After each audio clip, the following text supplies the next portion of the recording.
Nag-start na. First time namin guys mag-unbox. So guys,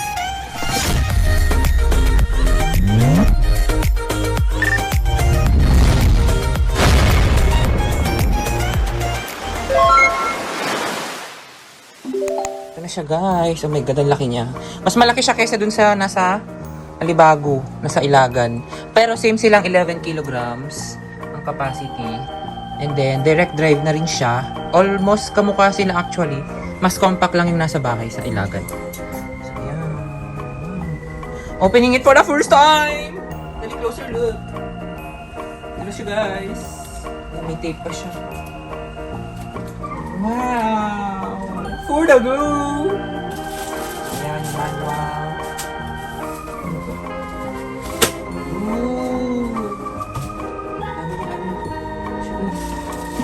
Then, ito yung accessories niya. Ikakabit natin later. Ito yung naman nyo, guys. Amoy! Bago! And then, tignan natin kung soft close. Soft close here. Sobrang soft close! Guys, ulitin namin. Charis! Natanggalan namin sa box. Ito yung box niya kanina, guys. And then, ito siya. Naset up na rin namin yung ilalim kasi may kailangan ilagay na guard sa ilalim niya para hindi siya pasukin ng taga or buliti. Para may protection yung makina. Ngayon, ilalagay na namin siya dito kasi gusto namin may patungan siya. Ganun. So, kukunin ko muna yung measurements niya.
Dali mo na dito.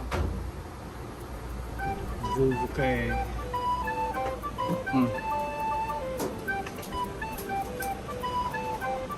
So guys, pa-power on na natin siya. Sorry, mukha na kaming naka-guard over those. Sasaksak ko na. Umilaw. So, titest natin. Kung mag-ting-ting-ting na ganun siya.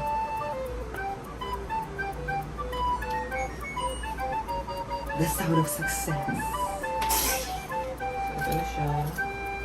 Ngayon, titest namin. Kung paano. Super so close! Tapos bawal tanggalin yung mga sticker, guys. Ewan ko kung may sticker to. May sticker pa yata. Yung sa bahay kasi nawala. Oo, may sticker pa siya. Sticker. So, try namin magpaandar. Siguro program. Saan yung program? Normal. Ow! Bakit iba yung kulay? Green. Soil level. Normal. Light. Deeper. High. Water level 1. Paano kaya yung test run nito? Wash. Ilagay ko muna sa lahat sa lowest setting. Rinse. Oh, may air dry. Low. Normal. So, try natin kung iikot tong makina. Tapos, dapat pag ni-start ko yung pag pinit ko na yung start button, tignan natin. So, pag ni-start ko to, dapat iikot na siya. Ano yun? Kasi nakabukas. May motion sensor set. Kinemerit siya. Something should be.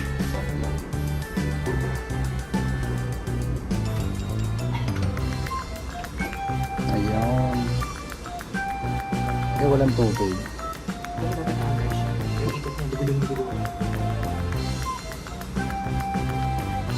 Sensing. Kuna na. Oh, yun, umikot na. Bilisan na, isum na. Dapat may flash na. Eh, may kita. Yan na, guys. It's wobbling. Boop. Ayan, nasa first stage na siya, which is sensing. Inaalam niya kung gaano kadami or ilang kilos yung nasa loob. Pero since tinetest pa lang namin, Wala siyang masense. wala siyang ma-sense. Is empty, sabi niya. Pero yan, just to check kung umiikot yung drum maandar. All good naman. So, yun guys. So, malalaman natin pag... Oh, tumunog siya. So, nasa wash na siya. Stop ko na. Tapos kawawa naman siya. Off ko na siya guys. So, malalaman namin pag dumating na yung extra hose, which is ito.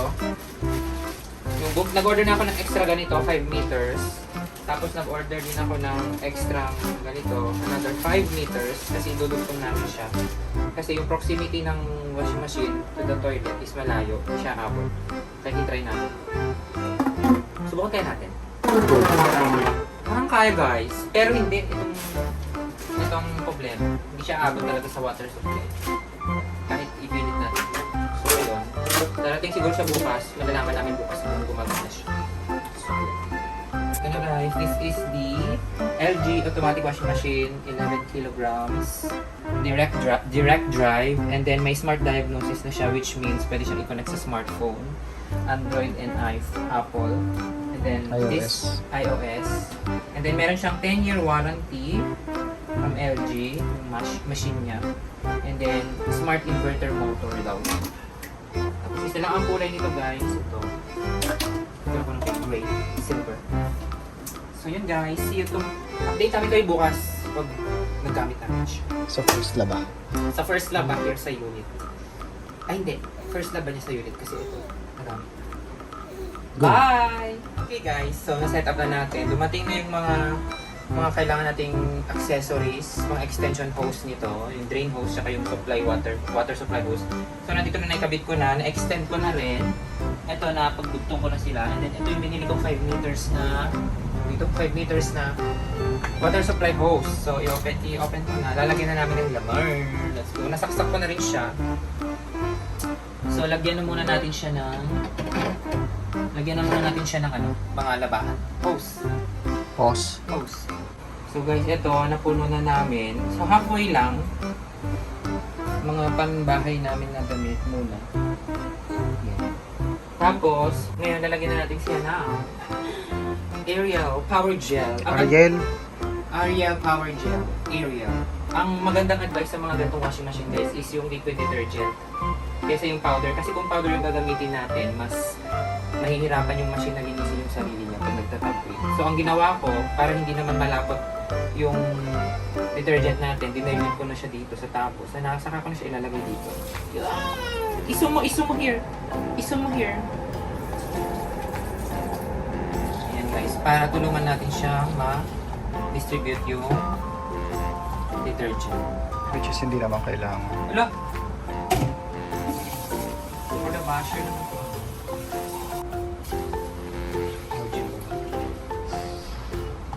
Siguro mga nasa ilang pirasong damit yun? 30? 25 to 30 na damit siguro guys. Mga shorts and mostly t-shirts. So ayan. Tapos, close na natin siya for the soft close opening. Here we go.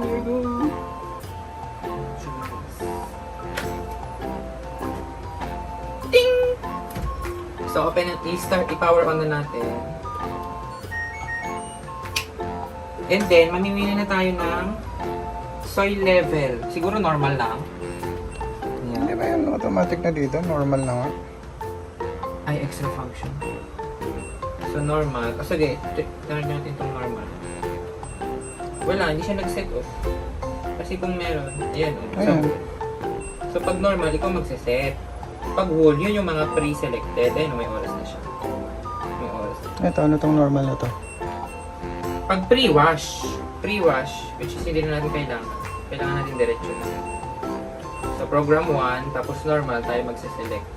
So, normal muna yung soil level, kasi pangapambahay lang to. Water level, gusto ko nakalublog siya.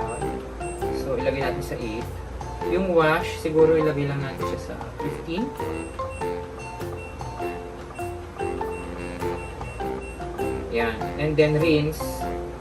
Sige, pambahay. Gawin natin 3. Yan. And then, air dry, mid. Para hindi naman mabugbog yung makina sa una yung wash.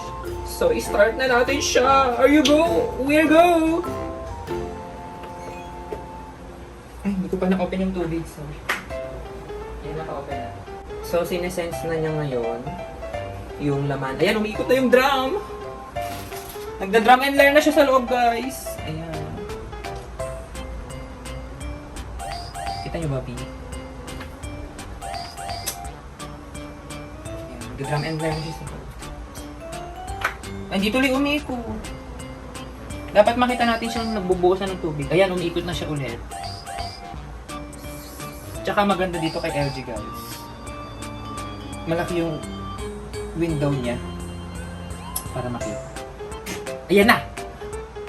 Pumasok na yung tubig. Sabi ko, binuksan niya na yung sarili niya na for the water. Asa na? Ano? May ganun sound.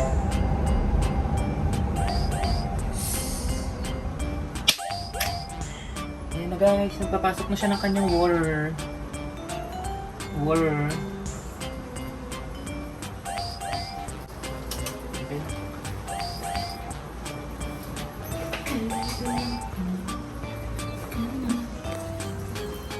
Ito yung timer niya, 1 minute and 14 siyang something, hindi namin alam. Basta yan, naglalagay na siya ng tubig. Pinupuno niya na yung kanyang self. For you go, for the go. Yan, let's wait. Orasan natin to, 7:36 nag-start, sabihin natin 7:35. Balitaan ko kayo kung anong oras siya mag-stop. Ayan guys, so nakikita nyo na siya, nagre-rinse. Medyo shaky siya kasi pinapaano niya yung motor. Pero tingnan nyo, hindi siya katulad ng ibang mga washing machine na maingay. Kasi ito guys is direct drive. Ayan, nagwa-wobble siya. Natapos niya na yung wash. Nag-rinse na lang siya. Grabe guys, ang lugyog. Intensity 5. Nakaangat din kasi siya. And kasalukuyan kami naglalagay nito. Diyan ang payan. 5 minutes na lang. Nag-rinse na siya. Ay, di na-drain niya na yung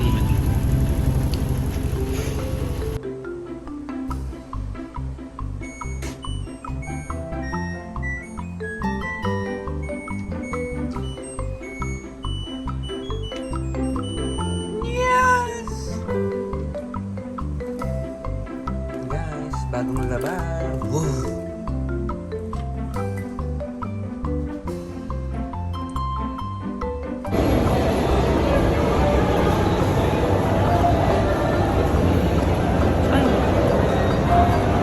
Ala, bakit mo sinuot?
battery. Extra battery.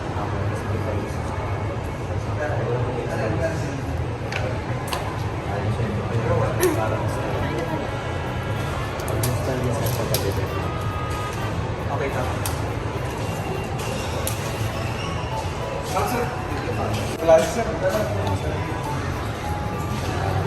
Sir, alam ko kulang ang cellphone mo. Bukod sa dito. Microphone. Ito may kasama na yata. Opo, meron na. Pero hindi siya pwede dito. Oo, hindi. May specific talaga siya. Pwede mo lang gamitin ngayon yan kasi may ano yan. May factory charge po yan. Matagal din pong malobat yan. Well, guys, kawan. Mga magnetic para sa ito. Yan yung ano, magnet. Para pag sa loob po yan yung mic.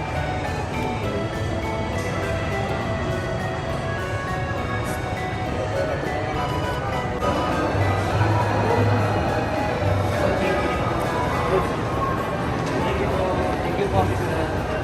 Hey, happy kid. You got that. Oh.